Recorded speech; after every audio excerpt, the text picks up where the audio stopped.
As the head of the medical department, I am responsible for everyone and everything.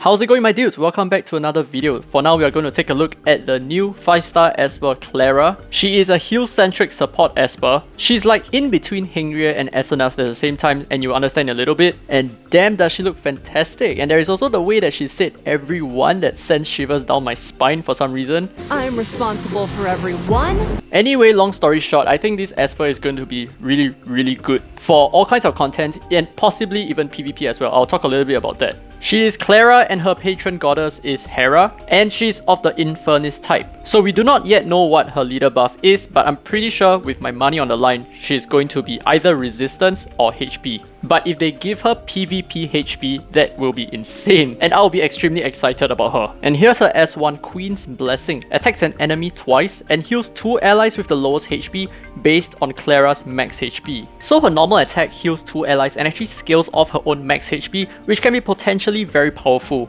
And her S2, which is a passive, Queen's Protection, removes 2 debuffs when granting healing efficacy. I'll talk a little bit about what I think healing efficacy is, to any ally, or grants immunity if the target has no debuffs. And on the 3rd ascension, overflow healing is then converted into a shield.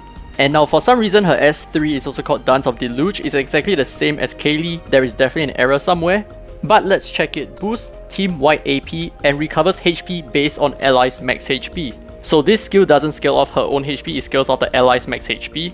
But this skill is what makes her so broken, or rather it's a combination of her passive along with her S3. But we need to take a step back and analyze her passive once again. What the heck is healing efficacy? So I do know that there is the relic that grants healing efficacy, but I do not think that it has anything in common with that. I think it's simply just a wording issue. I believe it removes 2 debuffs when granting heals to any allies and grants immunity if the target has no debuffs. Now that makes a little bit more sense and it's something that we can work on.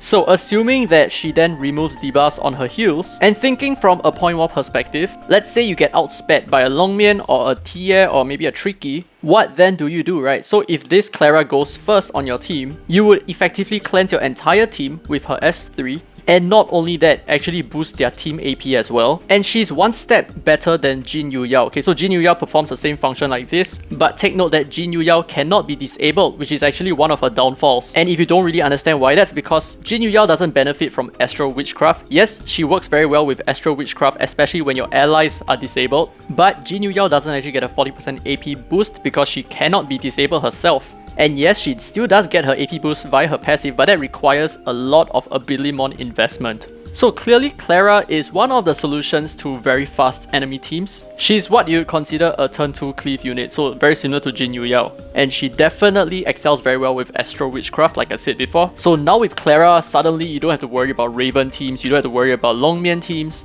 There is absolutely nothing for you to worry about. And depending on how big her AP boost is, if it's just going to be the traditional 25%, it is still really good. But if it goes up like let's say 30 or 40%, that will be extremely broken. So we'll have to see about that.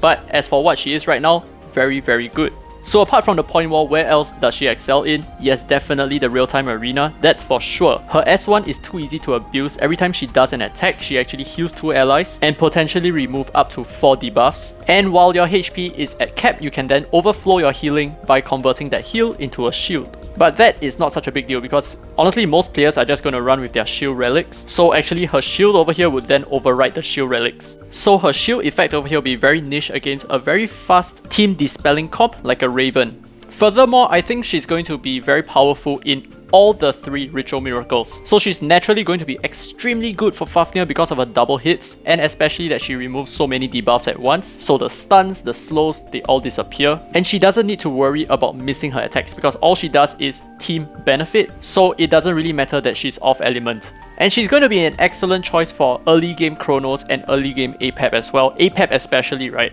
I mean, although yes, she does do multi-hits, but at least it's just 2 hits, not like 3 hits. So she's going to be a massive enabler just like Hengryue and Esenath are. And to top it all off, I think she's going to be excellent in the Temporal Tower as well. Cause honestly speaking, she carries herself with immunity, she carries shield, she carries so much heals, and Purify as well. You are so well set for Temporal Tower. So it's kind of like running a Sally, right? Sally is also incredibly strong. Sally is yet another amazing enabler. She makes all content in the game extremely easy. And this is exactly what Clara can do, and I cannot even fathom just how dangerous a point war team can be with both Sally and Clara on the same team. So my verdict is extremely straightforward. For Clara, definitely get her. It doesn't even matter what her leader buff is. Her kit itself is so powerful. And for units with such a strong S1, they work really well with Sword Avatara. So a quarter of the time that you get hit by an enemy, you would then counter-attack and heal your allies and remove debuffs that way. So yeah, you kinda get the idea. Anyway, that will be it for this video. Let me know if you agree or disagree with anything down in the comments below. Subscribe for more Dislyte content, and this has been free to play by the way, and as always, I will see you in the next video.